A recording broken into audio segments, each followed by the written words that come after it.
a todos. Estábamos esperando que entrara un poco más de gente. Estamos muy sorprendidos, tenemos más de 270 inscriptos, más de 280 inscriptos para esta charla, así que estamos esperando una concurrencia importante. Por lo tanto, como les decía, mantener los micrófonos apagados y así podemos hacer también esta charla. Le queremos dar la bienvenida. Esta es la primera charla que hacemos desde el ciclo de charla de la Fundación Universidad Nacional de Cuyo.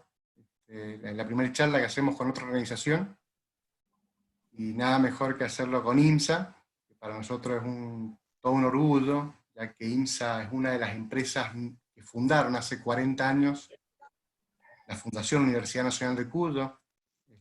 Fue una de las del grupo de empresas que lo fundó, y una empresa de la cual activamente participa en la fundación dentro de nuestro Consejo de Administración.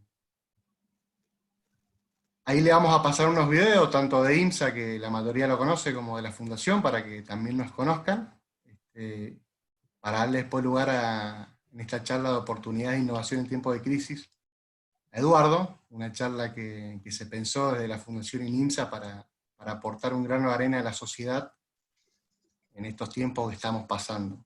Parece que es bastante importante. Así que, si me permiten, paso a mostrar unos videos institucionales.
Yo sí aparezco, pero... De todas maneras, te silencio. Y paso a...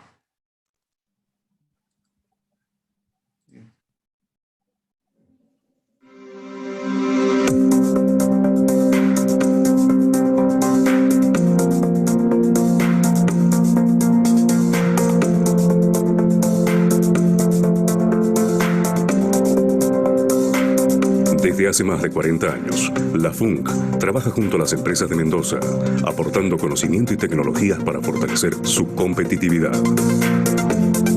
Capacitación y desarrollo de recursos humanos. Gestionamos para empresas, talleres, asesoramientos y capacitación para ser financiados por distintas líneas a nivel nacional e internacional. Gestión de proyectos. Brindamos asistencia técnica en diseño, planificación, ejecución y control de proyectos de innovación tecnológica. Administración de fondos de terceros. Facilitamos los procesos de pagos, contrataciones y rendiciones de cuentas. Implementación de normas de calidad. Diseñamos y gestionamos implementación, financiamiento y certificación en normas de calidad, bajo la modalidad llave en mano. Consultorías especializadas. Mejoramiento de actividades productivas, comerciales, sociales y educativas. Programa de eficiencia energética. Junto con la Facultad de Ciencias Económicas, implementamos el programa para disminuir el costo de energía que consumen.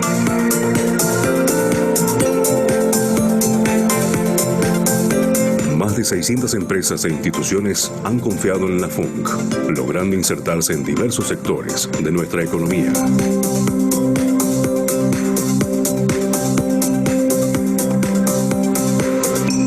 FUNC. Potenciamos el crecimiento de esta empresa. Bueno, excelente. Antes que nada me quiero presentar, mi nombre es Javier Coparoni, yo soy gerente de servicio de la Fundación Universidad Nacional de Cuyo. Y también darle la bienvenida a Eduardo Guerra. Les pido a los participantes que si pueden apagar su micrófono y controlen básicamente eso, ya que vamos a ser bastante participantes. Al inicio les comentaba que tenemos más de 270 inscriptos. Así que les pido primordialmente eso, que controlen que el micrófono se encuentra apagado. Por otro lado, la ronda de preguntas, la idea es que Eduardo dé la charla, y al finalizar la misma se hagan las preguntas. Al ser tantos, les voy a pedir que las preguntas las hagan a través del chat de la aplicación, que vayan anotando las preguntas, y una vez que haya finalizado esta, las vamos a proceder a leer. Me gustaría un poco presentarlo a Eduardo. Eduardo es actualmente el gerente de riesgos de INSA, Sociedad Anónima, y también es profesor de desarrollo de negocios del MBA de la Universidad Nacional de Cuyo. Eduardo es conferencista, escritor y consultor de negocios, y gran parte de su carrera la dedicó al desarrollo de tecnologías, tanto duras como blandas, y al desarrollo de nuevos productos. Actualmente es especialista destacado en Chile, sigresa el Consejo Internacional de Grandes Redes Eléctricas a nivel mundial, miembro senior del Instituto de Ingenieros Eléctricos y Electrónicos también, a nivel internacional. Para nosotros es un gran honor tenerlo a Eduardo dando hoy esta charla. Tuvimos la oportunidad de tenerlo en algún momento, hace 2 años atrás, dando una charla también de innovación cuando fue la entrega de los premios de la Fundación. Así que me gustaría darle lugar a Eduardo y dejarle la palabra para que pueda arrancar la charla. Eduardo, todo tuyo. Bueno, buenas tardes a todos. Espero que se encuentren bien. Aquí estamos en esta especial situación que estamos viviendo, de estar aislados y mucho en la casa. Bueno, lo primero que voy a hacer es compartir la pantalla mía, lo cual puede tomar unos segunditos. Y comenzamos con la charla.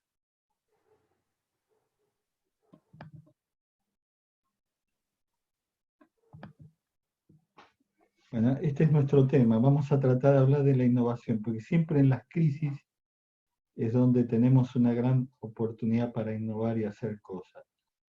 Elegí para empezar esta frase que me gusta mucho, que es de Mahatma Gandhi, que es: tú mismo debes ser el cambio que quieres ver en el mundo. O sea, los cambios comienzan dentro de nosotros mismos.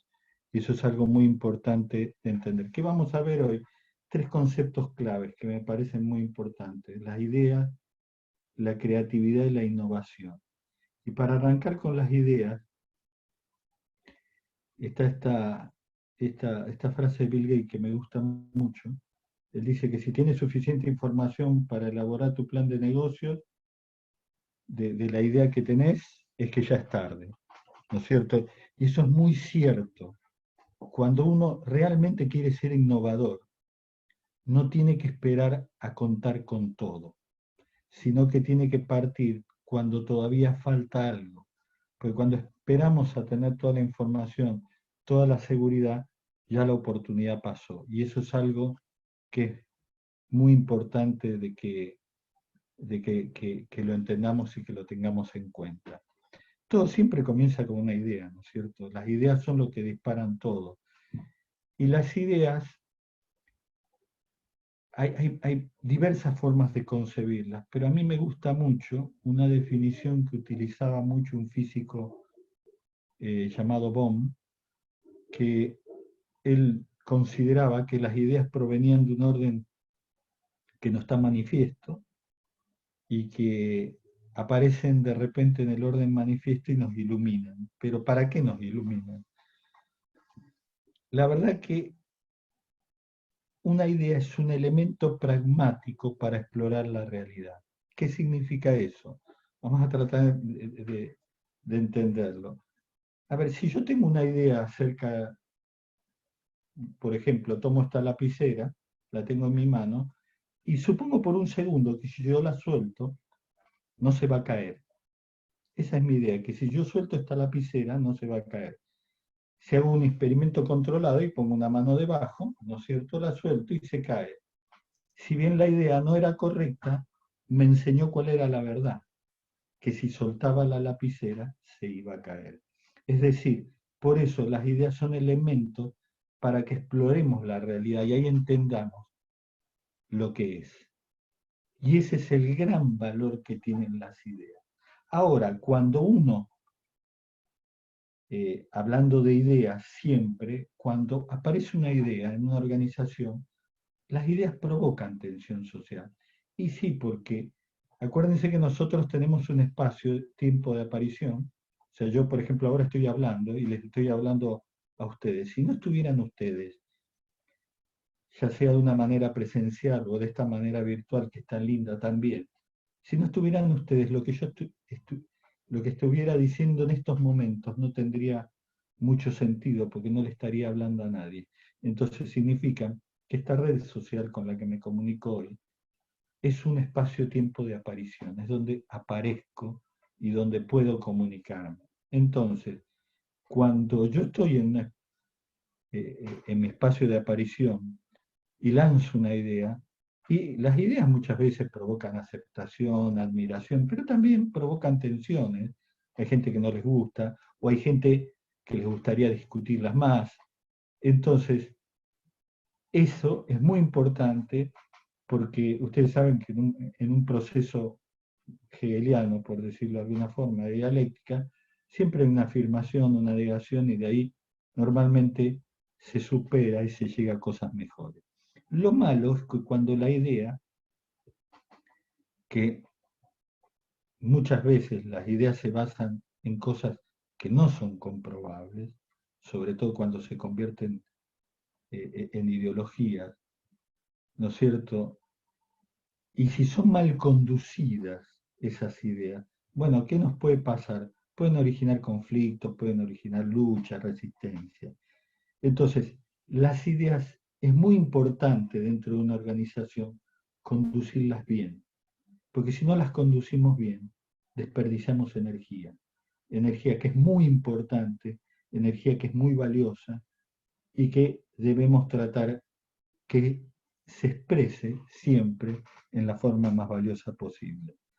Entonces,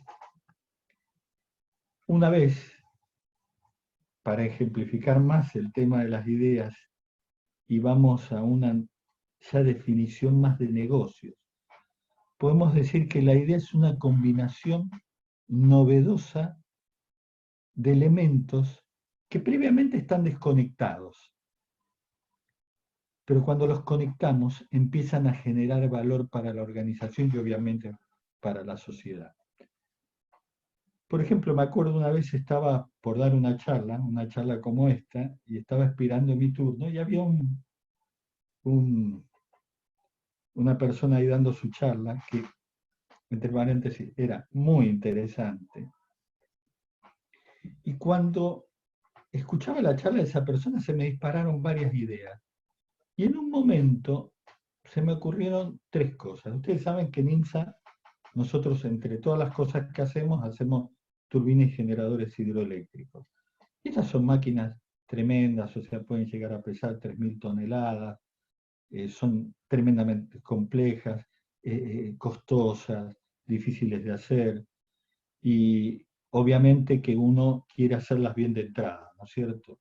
Habíamos estado teniendo algunos problemas de competitividad en algunas de las ofertas internacionales que nos presentamos, donde algunos de nuestros competidores aparecían con eficiencias mejores que nosotros, o sea, con máquinas más eficientes, y eso era entendido por los clientes como que ellos tenían una tecnología superior. Entonces, nosotros empezamos a analizar el caso, y ese día se me ocurrió esta idea. Me imaginé un generador, me imaginé la genética y me imaginé la esclavitud.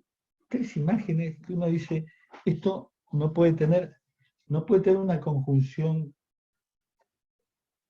al menos evidente o sencilla, pero sí la tenía. Porque ¿cuál era la idea que surgió? Surgió que el programa con el que calculamos las máquinas, que es un programa, es un sistema experto que nos llevó mucho tiempo desarrollarlo y es un desarrollo propio, y su primera versión arrancó en el año 92 en una de las primeras empresas en el mundo que tenía un sistema experto para diseñar integralmente los generadores hidroeléctricos. Entonces, ¿cuál era la idea? La idea era tomar un algoritmo genético que simula la cuestión de las leyes de la genética en la inteligencia artificial, ¿no es cierto? Y esclavizar el programa Argen, que es nuestro programa de diseño, esclavizarlo a ese algoritmo para tratar de que el algoritmo optimizara las máquinas. Entonces, ¿qué así? ¿Cómo conformamos la idea? Una vez que teníamos el algoritmo, teníamos el programa, tomamos las dos cosas, las juntamos, tomamos un ejemplo, calculamos no una máquina, sino una familia de máquinas que podían andar, que estaban más o menos buenas, sin preocuparnos demasiado en cuál era la óptima. Fijamos los criterios para optimizar y el algoritmo genético tomó esa familia y empezó esa población y empezó a reproducirla y a intercambiar genes de cada una de las máquinas. Claro, luego de sucesivas generaciones, que obviamente en un sentido virtual, porque todo esto se hacía con el algoritmo de cálculo, apareció una serie de máquinas que el algoritmo consideraba que eran las mejores y las que más se aproximaban a los criterios que habíamos puesto. Nosotros ahí elegimos de esas máquinas la que nos pareció la mejor. Y con esto resolvimos el problema de competitividad. Y no solo que lo resolvimos, empezamos a tener eficiencias más altas que nuestros competidores.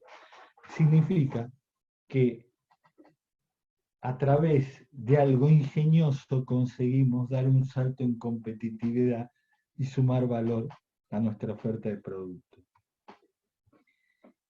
Vamos ahora a hablar un poquito de la creatividad, ¿no es cierto? La creatividad, Erich Fromm decía que la creatividad requiere tener el valor de desprenderse de las certezas. Esa es una de las cosas muy lindas que tiene la creatividad. O sea, cuando yo hago algo creativo, pierdo la posibilidad que la cosa sea completamente cierta. Es decir, entro en un espacio que no siempre está bien entendido o bien explorado. Entonces, hay una cosa que me llama mucho la atención, a mí me gusta mucho observar estadísticas y ver qué pasa en la realidad. El 96% de los directivos considera que la creatividad es fundamental para sus negocios. O sea, consideran que realmente eso es necesario, lo necesitamos en la organización. Pero solo el 23% admite que lo logra. O sea, fíjense qué baja que es la efectividad de tener una visión, es decir, la visión, quiero ser innovador, el 96% quiere serlo, pero solo el 23% lo logra incorporar en su organización. Entonces uno se pregunta, ¿cuál es el secreto de la creatividad? A mí me gusta mucho el tema de la creatividad y siempre me interesó explorarlo. Recién entendí el significado de la creatividad. A mí me gustaba mucho leer sobre religiones, porque las religiones son parte de la cultura. Entonces a veces cuando uno viaja y se va encontrando con diferentes culturas, se da cuenta que las culturas muchas veces tienen mucho que ver con la religión que predomina en el lugar. Entonces, estando en la China, me encontré con el taoísmo y me gustó mucho el taoísmo. Y leyendo estos conceptos tan increíbles de Lao Tzu, encontré el secreto de la creatividad. Y decía así, era una pequeña parábola que explicaba Lao Tzu, en que decía, en su camino de regreso a las montañas Kunlun, el emperador amarillo perdió la perla del Tao, la oscura perla del Tao. ¿Saben qué es el Tao? El Tao es la verdad. Entonces, al emperador se le había perdido la perla de la verdad. O sea, se le había perdido la verdad. Entonces, ¿qué hizo? Envió el conocimiento a buscarla y no la pudo comprender. Envió la visión, pero no la pudo ver. Envió la elocuencia, pero no la pudo describir. Finalmente envió una mente vacía y ella regresó con la perla. Y eso es lo fundamental. Para que algo entre, tiene que haber un espacio vacío. Y eso nos habla plenamente de lo que es la creatividad. La creatividad muchas veces es dejar la mente en silencio para que las ideas surjan. Pero este concepto, luego empecé a estudiar neurociencia y la neurociencia llegó a conclusiones parecidas. O sea, fíjense, por ejemplo, que esas conclusiones a las que llega la neurociencia también tienen mucho que ver con lo que experimenta el artista en relación a la creatividad. Acá hay una letra de Charly García.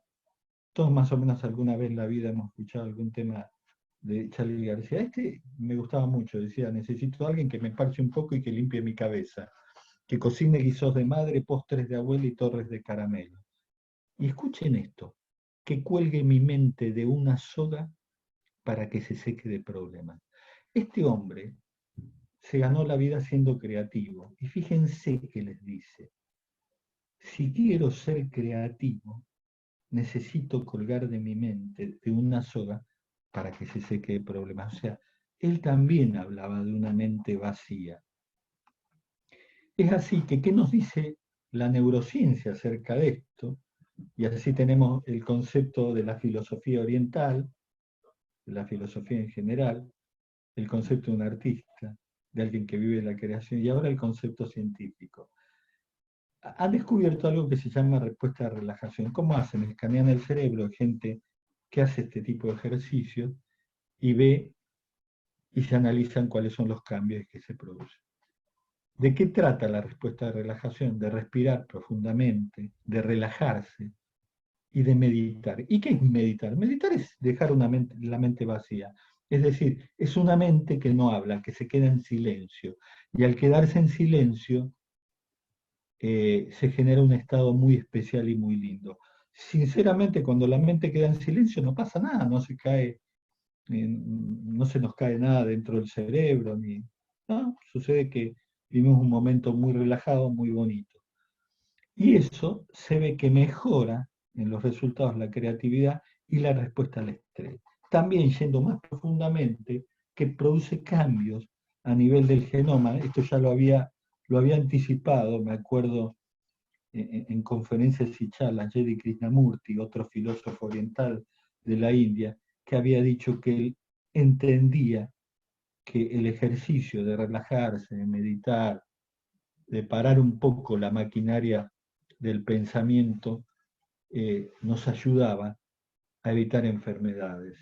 Entonces, en estas condiciones también otra cosa que se descubrió a nivel de la neurociencia es el impulso creativo.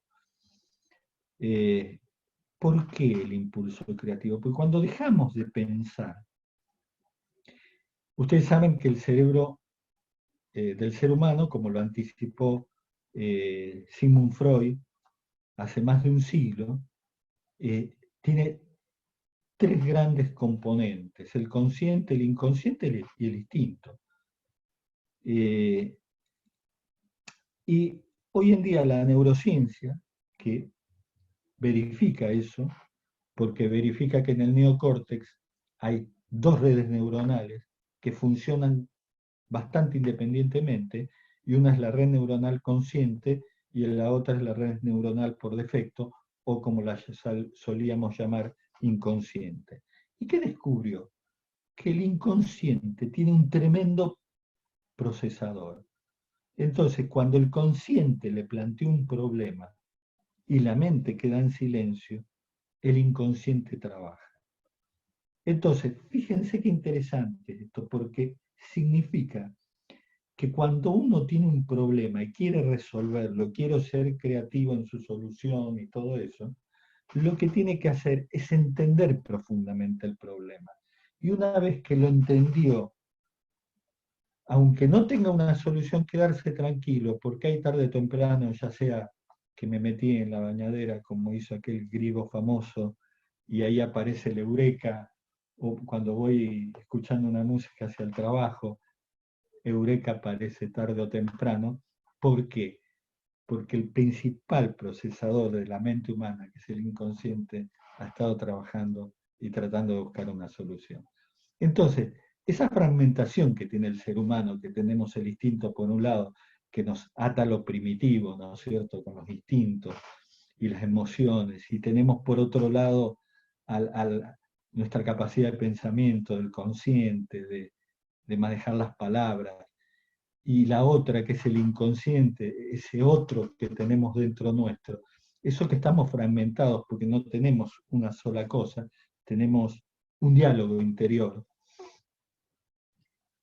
Uno a veces se ha visto eso como un problema del hombre, que es difícil que trabajar así, con esa base esquizoide, un poco esquizoide, ¿no es cierto? Pero realmente es una gran ventaja evolutiva. Eso es lo que nos hace imaginar cosas, crear cosas y evolucionar. Es la gran escalera al cielo. ¿Y cuál es la escalera al cielo? Era la que tocaba en su guitarra Jimmy Page en la época de la psicodelia, o es tener toda la información sobre un tema, saturarnos de información y después pasar a la etapa de descanso para esperar la respuesta de relajación, que surja la eureka, y que ahí finalmente estemos en condiciones de tener esa solución, que luego, como todas las cosas de la vida, la vamos a tener que, de alguna manera, hacer sujeto de una validación para ver si funciona. Una cosa muy importante en la creatividad es que hay que tratar de remover obstáculos. Y hay obstáculos que tiene la creatividad. Por ejemplo, el egocentrismo, la egolatría, demasiado perfeccionismo, muchos prejuicios, el intelecto que por ahí se hace trampa porque empieza a buscar preguntas que quizás no son las convenientes, o a imaginar escenarios que quizás nunca existan, la adicción al trabajo.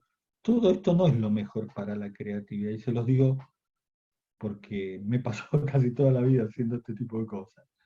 Y también hay que atreverse a cambiar la concepción del lugar en que se trabaja, porque es muy importante, pero muy importante, flexibilizar el entorno para ser creativo. Tiene que ser un ambiente inspirador, un ambiente que me inspire y que me permita instaurar escenarios colaborativos donde podamos participar entre varios. Porque el espacio, en definitiva, de trabajo es también una tremenda herramienta. Y en la medida que esa herramienta tiene estas condiciones de ser flexible, de ser inspiradora y de permitir la colaboración, obviamente nos ayuda a ser creativos. Y lo nuevo, porque la creación nos conduce a lo nuevo, aparece en forma de milagro. Fíjense en esta foto, esa pareja que tuvo todos esos chicos en una sola vez. Qué responsabilidad ir a la maternidad y de repente salir con una familia numerosa completamente hecha. Pero lo nuevo siempre se da, a pesar de lo poco probable que parece. Por eso cuando aparece, suena mucho a milagro. Y también es lo inesperado. Y esto es posible debido a que cada ser es único. Y así como el ser es único, somos un montón de iguales, pero que a la vez somos singulares, que cada vez que nace algo nuevo, entra algo singular al mundo para iluminarnos a todos. Es así que crear es imaginar algo nuevo.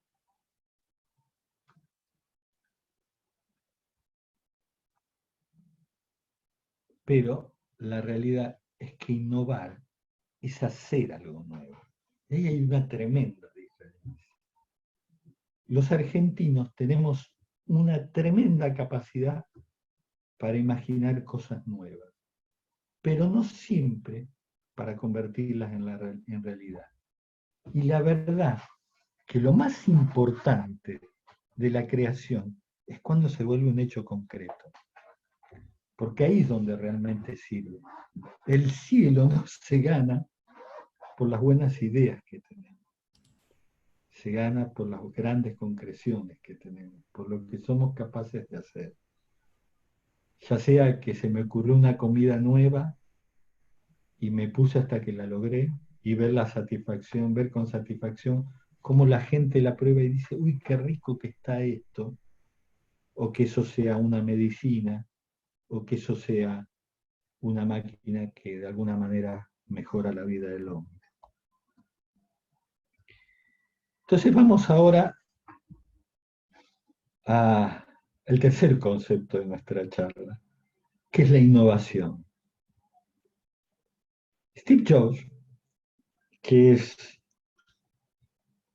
una persona que tuvo mucho que ver con la innovación,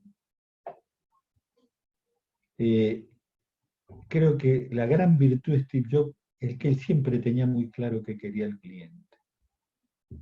Y él siempre se juntaba con gente muy creativa y muy experta. Pero él tenía claro a dónde tenían que llegar, y eso es muy importante. Y él opinaba que la innovación es lo que distingue a un líder de los demás. Es prácticamente lo que al líder lo hace referencial, al líder lo hace absolutamente potente cuando es capaz de innovar. Pero acá tenemos que ver la verdad y otra vez nos tenemos que juntar con la dura realidad. ¿Qué pasa con las empresas? Las empresas realmente son efectivas a la hora de innovar y la verdad que las estadísticas no dicen eso. Dicen que solo el 25% de las empresas logran ser innovadoras. Y esta cifra se reduce aún más a medida que yo voy descendiendo en la cadena de los ejecutivos.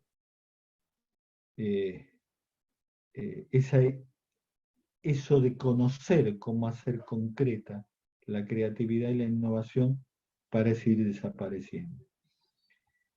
Una cosa que aprendí, y créanme que la aprendí fuertemente, es que la relación entre los recursos que yo coloque para la innovación y los resultados de la investigación es mínima.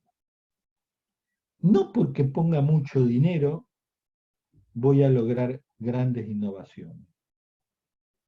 Por el contrario, yo creo que si pongo un poco menos del dinero que creemos que se necesita, eso agudiza la creatividad, aumenta el ingenio y se llega a cosas mejores. Entonces, es muy importante entender ese concepto. También la innovación tiene una relación con el pensamiento. ¿Por qué? Porque es bueno incubar ideas desde el pensamiento creativo. Es decir, es bueno tener gente creativa que logre estas ideas tan maravillosas, pero cuando se trata de implementar y hacer realidad la innovación, hay que incorporar al equipo de trabajo al pensamiento convergente. ¿Por qué? Porque necesitamos orden, necesitamos gestión de proyectos, necesitamos control de resultados, porque si no, la cosa quizás nunca se concrete o se concrete totalmente fuera de los presupuestos lógicos que se tenían. Y también la innovación está vinculada al tiempo. ¿Por qué está vinculada al tiempo? Porque yo tengo que estar orientado al presente, porque yo tengo que ser competitivo y rentable hoy. No puedo dejar el hecho, no, cuando tenga la innovación voy a ser competitivo y rentable. No, tengo que ser competitivo y rentable hoy. porque si no, ¿cómo financio mi investigación? Y también tengo que orientarme al futuro, porque si estoy demasiado preocupado por el día a día, caigo en la otra trampa, que es no tener soluciones para seguir estando en el mercado. Porque si yo continúo siempre con las mismas soluciones en el mercado, tarde o temprano desaparezco. Porque si algo que tenemos seguridad es que los dinosaurios van a desaparecer, ¿no es cierto?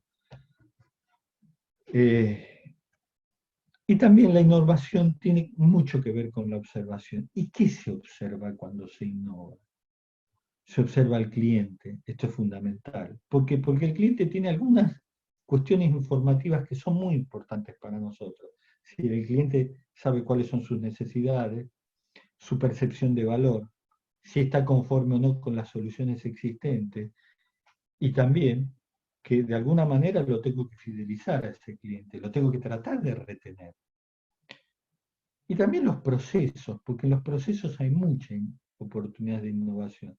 Y también los impactos que los procesos producen sobre el medio ambiente, la sociedad, porque también tengo que tratar de moderarlos, de mitigarlos.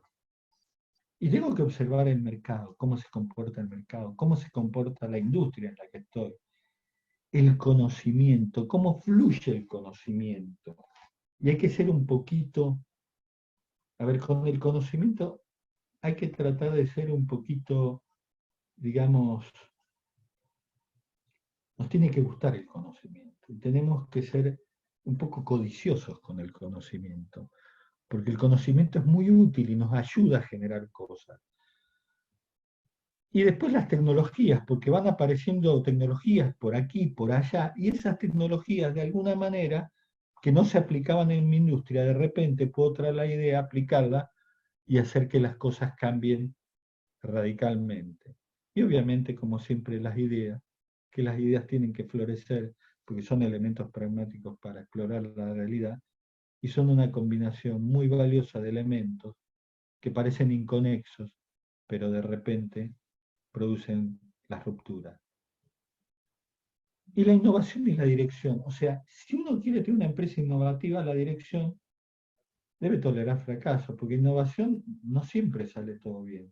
Ahora, ¿cómo uno hace para disminuir el riesgo en la innovación? Y esto es muy importante. Nunca hay que apostar a un solo proyecto de innovación, nunca hagan eso. Uno tiene que tener varios proyectos de innovación, porque seguro alguno va a dar resultado. Y ese que dio resultado paga a los demás. Si yo apuesto a un solo proyecto de innovación, y bueno, y probablemente me salga mal, y la cosa sí se me complique. Pero supongamos que la probabilidad de los proyectos de innovación que tengo, una probabilidad lógica que se maneja de 50% de tasa de éxito, entonces, si tengo, por ejemplo, 4 proyectos, es muy probable que 2 salgan bien. Y con 2 voy a pagar absolutamente todo, no lo duden. Entonces, la innovación no es riesgosa si contamos con un número suficiente de iniciativas. Por lo tanto, es lo mismo que decir que la innovación no es riesgosa si soy lo suficientemente creativo para crear varias opciones de desarrollo. Y también la innovación requiere de líderes especiales. Ahí tenemos una persona que era muy especial. El señor que está ahí en esa foto, que es una foto tomada, me imagino, a fines del siglo XIX, principios del siglo XX, es una foto de Tesla en su laboratorio, cuando estaba ensayando con la corriente alterna, con la transmisión de ondas a través del espacio y todo eso que después hizo que el mundo se convirtiera en otra cosa. Tesla no es más ni menos que el inventor de los sistemas eléctricos de potencia. O sea, hoy estamos hablando porque mi computadora tiene una batería que estuvo conectada a la red eléctrica. Si no, recibo las cosas que recibo, toda esta comunicación maravillosa, porque hay electricidad. Bueno, él fue el inventor de esos sistemas eléctricos de potencia. ¿Y por qué fue el inventor? Porque hasta ese momento, el que había trabajado con la electricidad era su ex jefe, Tomás Alva Edison, pero, a ver, Tomás Alva Edison iluminaba con la electricidad. En vez, Tesla tuvo la idea que con la corriente alterna, como tenía un motor de corriente alterna, la podía utilizar prácticamente para todo, como es hoy en día. Y así sucedió que se hizo la primera central hidroeléctrica en el mundo, que estaban las cataratas del Niágara ahí con unos problemas de contaminación terribles, porque claro, iban un montón de industrias contaminantes, ponían ruedas hidráulicas en las cataratas y se alimentaban y trabajaban con todos esos sistemas de polea y todas esas cosas, y producían polución a lo loco. Entonces un día el alcalde de Búfalo se enojó y dijo, no, basta, quiero sacar todas estas industrias contaminantes de las cataratas y quiero llevarlas lejos, a la ciudad de Búfalo hay que llevarlas todas. Entonces abre una licitación internacional a ver quién se le ocurría la mejor idea. ¿Y a quién se le ocurrió la mejor idea? A Tesla. Se le ocurrió que podía poner una turbina, que la turbina generara una energía mecánica, con eso alimentar un hidrogenerador, el mismo del que hablábamos al comienzo de esta charla, ese hidrogenerador producir electricidad masivamente, con un transformador elevar la tensión y con una línea de transmisión mandarla a Búfalo, y se acabaron las industrias contaminantes en el Niágara y volvió a ser un lugar para ir a pasear con la familia, admirar esa gran belleza, etcétera, etcétera. Y aunque ustedes no lo crean, el sistema de potencia, la red eléctrica nació por una idea ecológica. Salvemos a las cataratas del Niágara. Y así es como aparece este hombre con este conocimiento sumamente disruptivo, que todavía es una industria que ya tiene más de 100 años y todavía sigue siendo un poco el eje central de el tecnosistema del cual el ser humano se vale para vivir. Entonces, alguna de las cosas, cuando nosotros identificamos un líder para la innovación, no importa si la idea de él sea de él la va a tomar como propia, porque son gente que se enamora de la idea y le mete para adelante y tienen esa motivación increíble. El nivel de educación no es relevante, o sea, un líder innovativo a veces no tiene que tener el máximo grado de educación, no tiene por qué ser doctor o algo así, simplemente a veces gente que tiene esa pasión, ¿no es cierto? Debe comprender los aspectos técnicos, sí, profundamente. No debe ser completamente racional, porque si es completamente racional, no se va a dedicar años a algo que puede funcionar o no. Debe ser pragmático, debe contarle con tolerancia al fracaso y esa gran resiliencia de resistir los embates de los fracasos. Se dice que Tomás Alva Edison, cuando llevaba 2000 filamentos probados para la lámpara eléctrica, el ayudante le dijo, Tomás, cortémosla porque esto no va, ningún filamento sirve. No te equivoques. Ya sabemos 2000 formas distintas de cómo no debemos hacer el filamento. Creo que antes de llegar a las 3000 formas descubrieron cuál era la forma, y gracias a eso pudimos tener iluminación de uso comercial.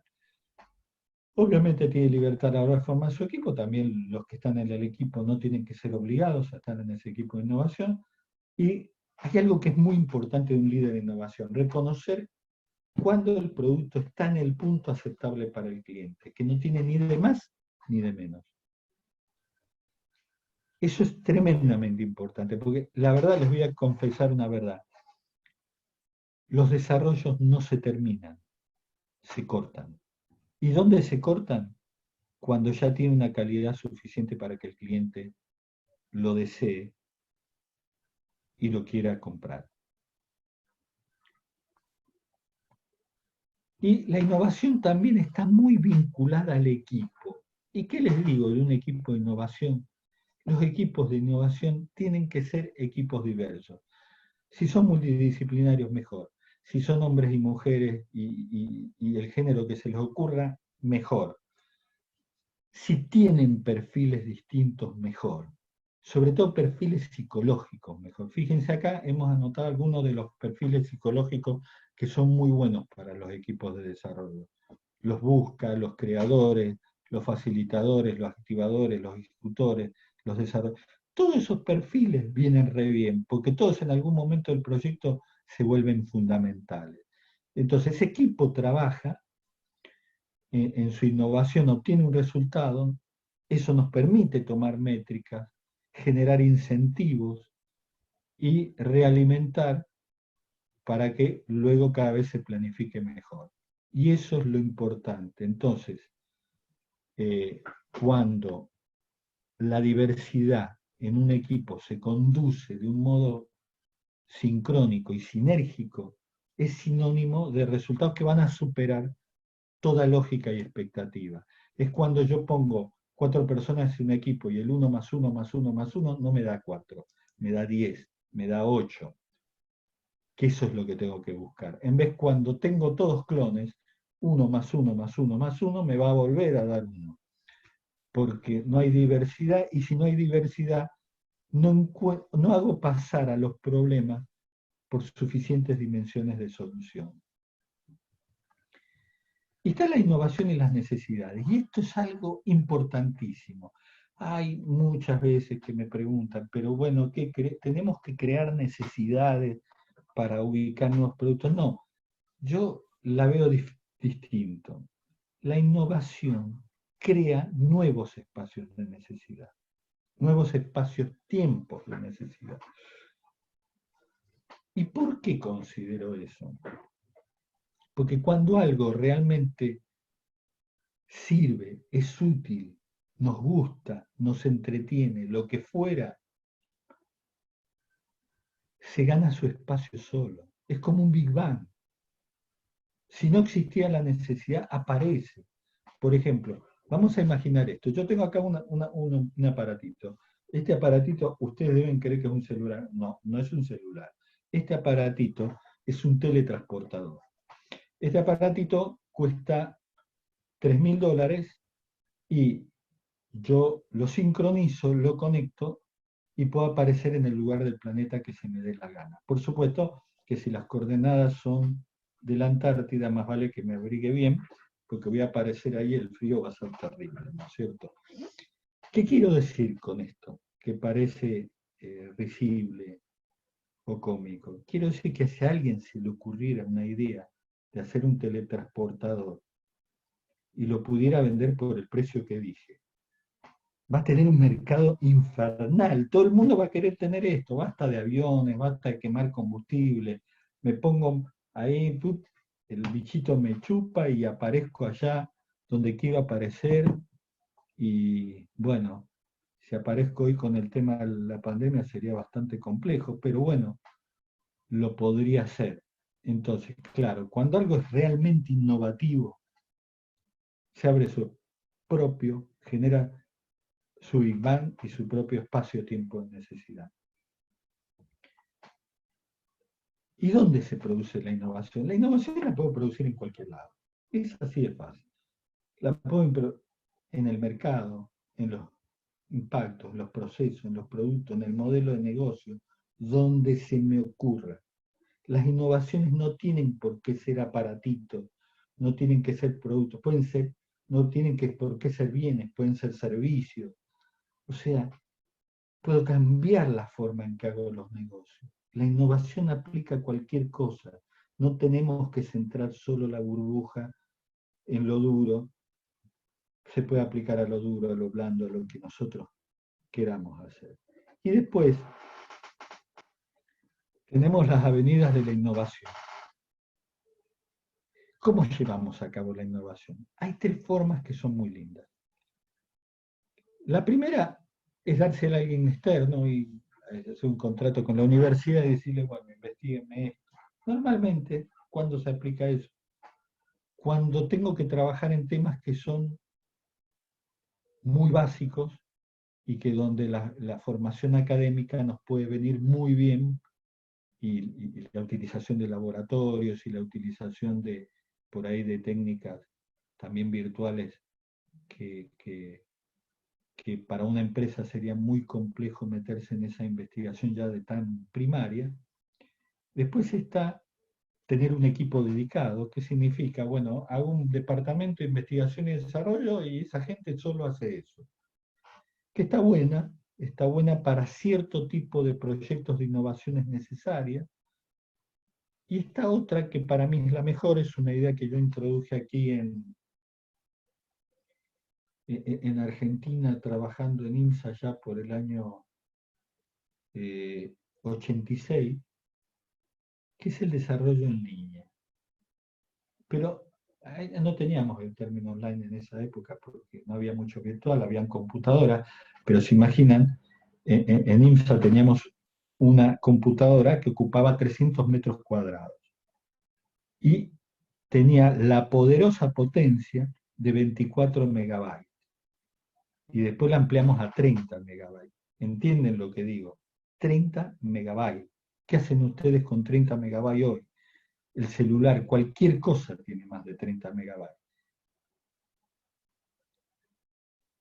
¿Y en qué consistía eso? Consiste en tomar la gente que trabaja en los procesos y a los que tienen esa llamita, ese fuego sagrado, decirle, te vamos a dejar que tanto por ciento de tu tiempo de trabajo lo apliques a proyectos de desarrollo. Proponenos ideas, obviamente hay que presentarlas, hay que formatearlas bien, se aprueban, y una vez que se aprueban le dedicas parte de tu tiempo, supongamos que trabaja 40 horas por semana, y le decimos, vas a emplear una jornada de trabajo para eso, entonces va a trabajar 4 días en los que él hace y un día se lo va a dedicar a desarrollo. Eso da un resultado tremendo. ¿Y saben por qué da muy buen resultado? Da muy buen resultado porque la gente que conoce los procesos, que conoce el producto íntimamente, es muy eficiente para hacer desarrollo. Van muy al grano, muy al grano. Entonces, vamos a las enseñanzas. Vamos a ir a las enseñanzas que nos deja todo esto y ya también para no abundar de tantas cosas que les diga. Primero, escuchar al cliente. Y ojo, los que manejen la tecnología dentro de la organización tienen que escuchar en 2 lugares mucho. En marketing y ventas, que conocen muy bien lo que piensa el cliente, y la postventa. Son los 2 puntos donde los clientes se expresan más. Y eso hay que conocerlo para mejorar los productos. Otra enseñanza, escapen de las grandes organizaciones. Las organizaciones de innovación tienen que ser frugales, tienen que ser pura motivación y los recursos necesarios, ni más ni menos. Entonces hay que preferir la informalidad, los talleres, los laboratorios pequeños, pero sí, personal súper motivado, personal súper consciente. Fíjense esa foto. Díganme, ¿por qué toda esa cantidad de gente acepta ir un día, 1 hora, a posar para una foto de un fotógrafo? Posan desnudos? Nadie les paga nada, ¿eh? Lo hacen realmente porque quieren. Este hombre lo publicita y al otro día, miren la cantidad de gente que tienen para posar, porque saben que es un artista y quieren ser parte de una obra de arte. La mayor parte que se dedica, de la gente que se dedica a la innovación, quiere ser parte de eso, de una obra de arte. Y cuando la persona considera que un celular puede ser una obra de arte más que un objeto, o que considera que una prenda puede ser una obra de arte más que un simple objeto para cubrirse del frío, es cuando empezamos a encontrar el sentido a las cosas. Desarrollen todo lo que puedan en línea, porque eso hace ahorrar mucho dinero y orientar mejor el desarrollo. Y también motivar a mucha gente que quiere hacer algo más que su tarea de todos los días. Otra enseñanza, hay que convertir los costos en valores. Y ahí está. Las empresas en promedio, las que más gastan el 20% de su facturación en innovación, y estamos hablando de rubros ya muy extremos como el rubro médico o el rubro informático. La mayoría andan más cerca del 1, del 2 o el 3 que de esas cifras. Pero ese costo, cuando yo pongo en mi balance que una parte de mi facturación la invierto en innovación, eso hace que mis acciones aumenten de valor. Eso le da valor a mi compañía, no es un costo. Ese es mi futuro. Otra enseñanza, hay que invertir. Hay que invertir en innovación, y hay que invertir. Fíjense, acá está lo que se invierte en todo el mundo. Obviamente, el 80% donde se va a invertir en Estados Unidos, en Europa y en el sudeste asiático. Ahí está casi todo el dinero que se invierte en desarrollo. Pero en general, las naciones desarrolladas invierten del 1,5 al 2,5% de su PIB en innovación. Y por eso logran lo que logran. Y hay que tener esa disciplina de que todos los años parte del presupuesto vaya a parar a la innovación, porque eso es lo que nos da tremendas oportunidades. Y también créanme, otra enseñanza, Hello. busquemos soluciones I've never met anyone new before. sustentables, Have you? None like you. integrales, She's incredible. The challenge is to show you that she's a robot and then see if you still soluciones feel she has sustentables. consciousness. O sea, que guarden el planeta para las generaciones futuras, integrales, que resuelvan el problema en su magnitud a lo largo de toda la vida útil del producto y que sean inteligentes. Y hoy casi todo requiere que tenga inteligencia. Y acá hay una frase de Marcel Proust que me gusta mucho, en su libro La Recherche du temps perdu, que hay que tener mucho tiempo para leerlo, es maravilloso, extremadamente largo. Y él dice que el viaje real hacia el descubrimiento no consiste en observar los nuevos paisajes, sino en mirarlos con nuevos ojos. Y esto es fundamental, porque muchas veces la innovación viene de ver los mismos paisajes, solo que con ojos distintos. Y el ojo distinto es tratar de lograr que el valor percibido por el cliente de nuestro producto sea mejor. Si nosotros logramos un quantum más de valor en la percepción de nuestro cliente que los competidores, es cuando empezamos a innovar en el valor y empezamos a generar ventajas competitivas. El valor percibido es la base de la ventaja competitiva. Entonces, el móvil continuo de la innovación es mejorar el valor que la solución tiene desde la óptica del cliente, desde su exclusiva percepción. ¿Y cómo es la percepción del cliente? La percepción del cliente, el cliente, como todo ser humano, se contacta con la realidad acerca de estas tres cosas, lo real, lo imaginario y lo simbólico. Es un nudo Borromeo. ¿Qué significa un nudo Borromeo? Es un nudo de tres lazos, pero si se desata uno, se deshacen los tres. Y así es la percepción humana. O sea, veo lo real, pero como la realidad no me gusta totalmente, imagino cosas. Y encima expreso esa visión que tengo de forma simbólica, a través de palabras. Esa percepción de valor se puede convertir en un modelo de análisis de valor, donde esté el valor simbólico, que es el valor de marca, la imagen, la identidad, las experiencias. Está el valor físico, supónganse, si hablamos de un auto, bueno, que sea eficiente, que tenga buen pique, todas las cosas que les podemos, que sea confortable. Esas son cosas reales, físicas. Y también un valor económico. ¿Y qué es el valor económico? Es la parte imaginaria. Porque es lo que nuestra imaginación termina concluyendo que es el resumen de todos los valores, ¿no es cierto? Y fíjense lo que dice Kate Zabriskie. The customer's perception is your reality. O sea, La realidad de todos los que trabajamos en las organizaciones para satisfacer clientes es que debemos cambiar nuestra percepción de la realidad por la percepción de la realidad que tiene el cliente. Entonces, ¿cuál es la definición de competitividad? Competitividad es la capacidad de lograr soluciones con un mayor valor que alternativas, competidores y sustitutos en la conciencia del cliente y en la audiencia de la marca. Entonces, cuando logro una solución que tiene valor, mi marca aumenta de valor. Y eso es lo que se llama capital de marca. Por eso hay muchas empresas que no valen su valor de libro, valen el valor que percibe el cliente que tiene en sus soluciones.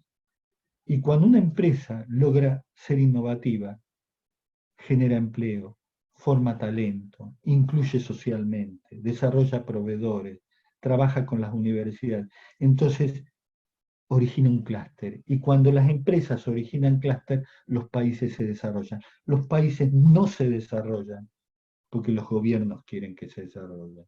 Los países se desarrollan porque hay innovación que crea clúster y eso nos hace vivir como en un país desarrollado. Los gobiernos lo que hacen es tener las políticas para que este proceso suceda. El clúster crea esas condiciones de desarrollo aún en sociedades que distan mucho de ese estatus. Y así quiero ir a algo que decía Peter Drucker que me fascina para tomar un clásico del management y comentarlo acá rápidamente. ¿Cómo podemos vencer la resistencia a la innovación en la organización actual? Es la pregunta que comúnmente se hacen los ejecutivos, aun cuando supiéramos la respuesta. Está mal la pregunta. La correcta es, ¿cómo podemos hacer para que la organización sea receptiva a la innovación, que la desee, que aspire a ella, que trabaje en ella? Si la organización ve a la innovación como algo que va contra lo establecido, como nadar contra la corriente, algo fuera de lo común, un logro heroico, no habrá innovación. Esto debe ser parte de lo común, de lo normal, de la rutina, y eso es lo que hay que lograr. Que la innovación sea parte de nuestra rutina de todos los días, porque la innovación es realmente lo que nos va a sacar de la crisis que se va a venir luego de que todos nos hayamos quedado en casa.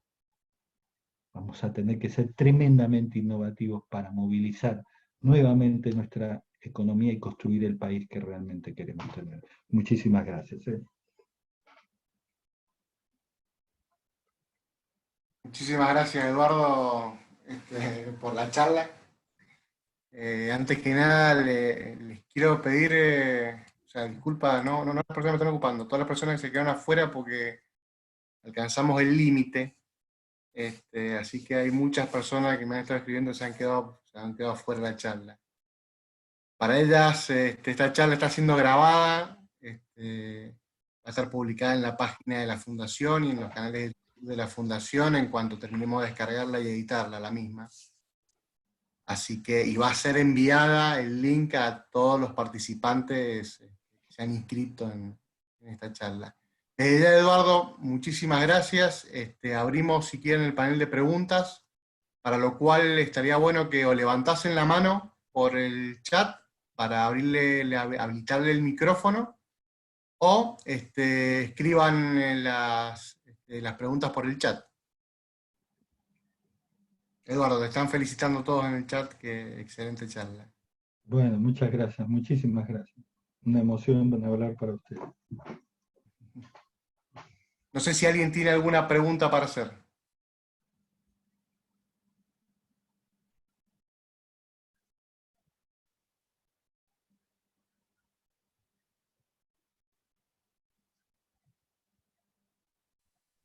No, están básicamente muy motivados y están todos agradeciendo. No sé si alguien hizo alguna pregunta y están compuestos. Que levante la mano. No sé si María Belén Figueroa quiere hacer una pregunta. Bueno.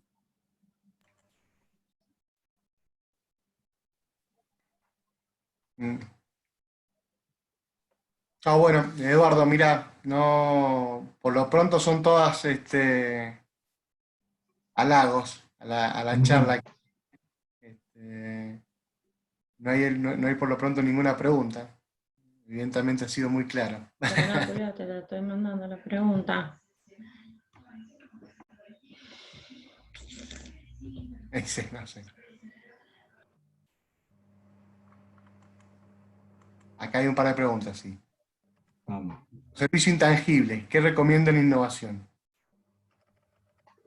No escuché la pregunta, disculpa. En cuanto a servicios intangibles, Sí. ¿qué recomienda en innovación? Bueno, servicio intangible, qué buena pregunta. Estamos yendo a esas zonas donde la innovación parece incierta. Yo creo que sí. Hoy en día en los servicios hay tremendas innovaciones, porque cuando estamos en servicios tenemos que estar muy atentos a cómo las nuevas tecnologías nos ayudan en los servicios y también estar muy atentos a cuáles son las nuevas necesidades que tiene la gente. Y ese es un espacio que a mí me gusta mucho explorar, porque realmente uno piensa mucho en esto de un mundo movilizado por el consumo como hemos tenido hasta ahora. Y uno empieza a entrever que puede haber un mundo mejor si nos movilizamos por cosas que no consuman los recursos del mundo. Y ahí están muchos de los servicios de ese tipo, que pueden producir generación de valor sin consumir tanto recurso del planeta. Y creo que ahí tenemos que abrir mucho la innovación, porque si hay mucha innovación ahí, va a haber una gran dedicación de recursos a eso y no los vamos a gastar en cosas que el planeta hoy les cuesta mucho entregar. Acá preguntan cómo hacemos para que la innovación sea una parte de la rutina. ¿Cómo hacemos? Yo aprendí un método que es muy bueno. Yo era joven, trabajaba en un instituto de investigación, recién me había recibido, ya de antes de recibirme trabajaba en el instituto de investigación, y una de las personas que estaba ahí en la facultad, que era un señor muy mayor, era una persona que le encantaba investigar y hacer cosas raras, ¿no es cierto? Y a mí me gustaba mucho estar con él porque realmente me contagiaba esa pasión y esa curiosidad por descubrir respuestas y saber que plantear una pregunta, descubrir la respuesta, detrás de esa respuesta hay muchas más preguntas. Y un día me dice, ¿sabes una cosa? Yo tengo un amigo en Mendoza que es dueño de una empresa. Y me dijo que cuando tuviera un estudiante que tuviera ese perfil de que le guste la investigación y todo eso, que se lo llevara y se lo presente. Así que partí para Mendoza con mi profe y así llegué a Godoy Cruz. Yo ya conocía Mendoza, tenía muchos amigos mendocinos. Y de repente me encontré con un lugar fantástico, se llamaba IMSA, y la entrevista era con el dueño en ese entonces de la empresa. Y hablamos un rato y él me dijo, mire jovencito, nosotros necesitamos gente como usted, que quiera hacer lo imposible, porque nosotros estamos para eso, porque queremos desde Mendoza conquistar el mundo con nuestros productos. La innovación tiene que estar en la mente de los verdaderos constructores de la organización. Tienen que tener eso en su ADN. Cuando ellos lo tienen en su ADN, eso se vuelve parte de la rutina.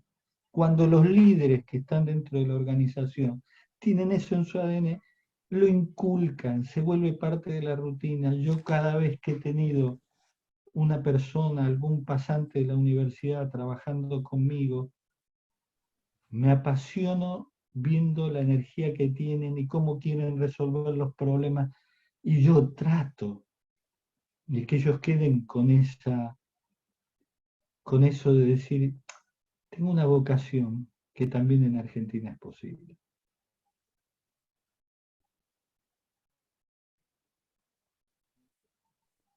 Excelente. Eduardo, si recomendás algún libro de creatividad e innovación. Qué buena pregunta esa. Escribí uno ahí. La verdad que no tengo uno para... es mi Para vida. decir. Está bien. Acá No preguntan si sé. ¿cuánto considerás que debe invertir una pyme en innovación? Considero que depende mucho del rubro en que esté. Muchísimo. Hay una cosa, hay un truquito que se puede hacer, que es muy interesante. Hay bases de datos que se publican con lo que gastan todas las industrias y distintas empresas de cada industria en investigación y desarrollo, expresado como intensidad de investigación y desarrollo e innovación, o sea, como porcentaje de las ventas. Y eso les permite hacer muy rápidamente un benchmarking. Ustedes se descargan la planilla Excel que tiene la base de datos, ahí una planilla dinámica, filtran, ¿no es cierto?, la industria que ustedes quieren observar y les va a sacar cuánto gasta, el máximo, el mínimo, el promedio, todas las empresas. Y ahí se van a encontrar que cada industria tiene un porcentaje típico. Y hay que tratar de entrar en ese porcentaje típico, porque si gasto mucho más es quizá que lo estoy haciendo ineficientemente. Y si gasto menos porque estoy haciendo poco y voy a quedar rápidamente fuera del mercado. Ese es un truco muy, muy interesante de hacer, que es hacer el benchmarking. Yo no recuerdo bien el nombre de la página ahora, pero si googleas Research and Development Intensity Database, seguramente te va a aparecer, y ahí vas a bajar una planilla Excel que es muy completa y te permite en muchísimas industrias poder conocer cuál es el orden correcto para mi industria.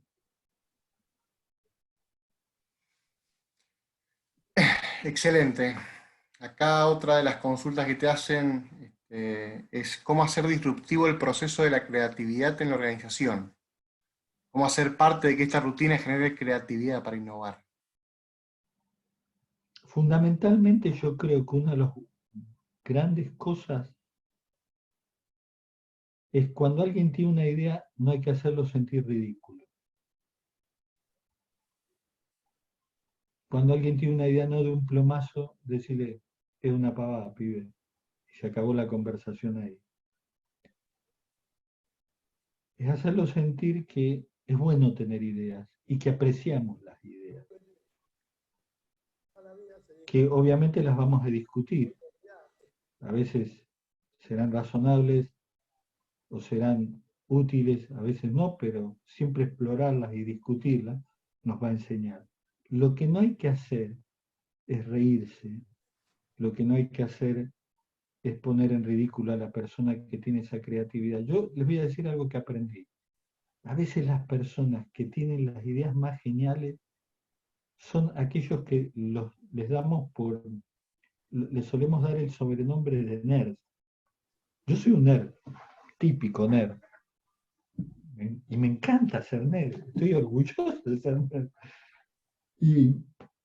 Pero no hay que hacerlo sentir que esa persona es rara. No, esa persona nos puede salvar la vida. Porque está quizás callado. Yo me acuerdo que en Suecia, cuando fui a especializarme, tenía mi maestro, mi mentor, ¿no es cierto?, que era Anders Rune Andersson, un sueco tremendo. Por supuesto, como todo sueco, muy corto de palabras, alto, muy reflexivo, ¿no es cierto? Y yo cuando llegué a Suecia y me dijeron, este va a ser tu mentor, yo lo veía en la oficina que se pasaba gran parte del día mirando por la ventana y amasando una pelota que había hecho con elastiquines. Y que ya era una pelota como una pelota de fútbol. Y él se ponía con la pelota así y miraba por la ventana. Si este tipo es un... ¿Qué me va a enseñar? Está todo el día mirando por la ventana. Entonces por ahí me da vuelta con todos los libros que estaba estudiando y apunta y le decía, Anders, mira, tengo esta duda, y le explicaba mi duda. Él seguía mirando por la ventana y así manoteaba y agarraba un papel. Y agarraba una lapicera y en un minuto dibujaba una maravilla de respuesta.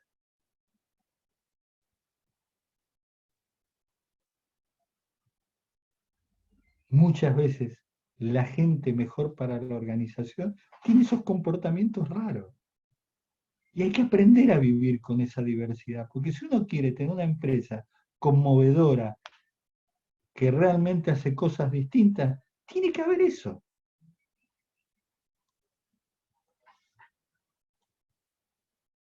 Excelente, Eduardo. Acá preguntan, hay varias preguntas, vamos a ir, yo las que voy considerando que ya las respondiste, no las voy leyendo, pido disculpas, pero hay muchísimas preguntas. Perdona a todos, hubo un problema ahí con el Zoom, se cayó la comunicación con Eduardo y se tildó la comunicación del anfitrión. Desde ya queremos agradecer la participación, esta charla está siendo grabada y van a recibir todos los que se inscribieron en su mail el link con la grabación, pero no queríamos dejar pasar el agradecimiento, Eduardo, y para los que ya te conocemos, un placer tenerte.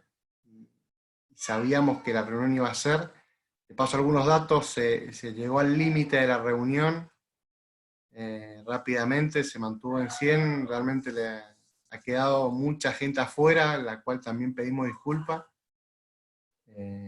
Así que algunos inconvenientes hemos tenido en esta charla. Así que nada, invitarte para otras charlas que son realmente muy interesantes. Y nada, pedimos perdón por los inconvenientes. Y te agradecemos muchísimo, Eduardo, la charla. Bueno, Javier, yo les quiero agradecer también a ustedes por darme la oportunidad de poder comunicarme con la gente, que me gusta tanto hacerlo, y desde ya siempre estoy disponible para hacer más charlas y encontrarnos también con otros temas que siempre nos da la posibilidad de compartir toda la experiencia que estamos viviendo y todo el conocimiento, porque como ya había dicho, después de esto va a haber que salir de esta crisis y va a haber que hacerlo con toda la fuerza. Y desde ya la gente ha hecho el esfuerzo de escuchar la charla. Muchísimas gracias por todo. Bueno, buenísimo, Eduardo.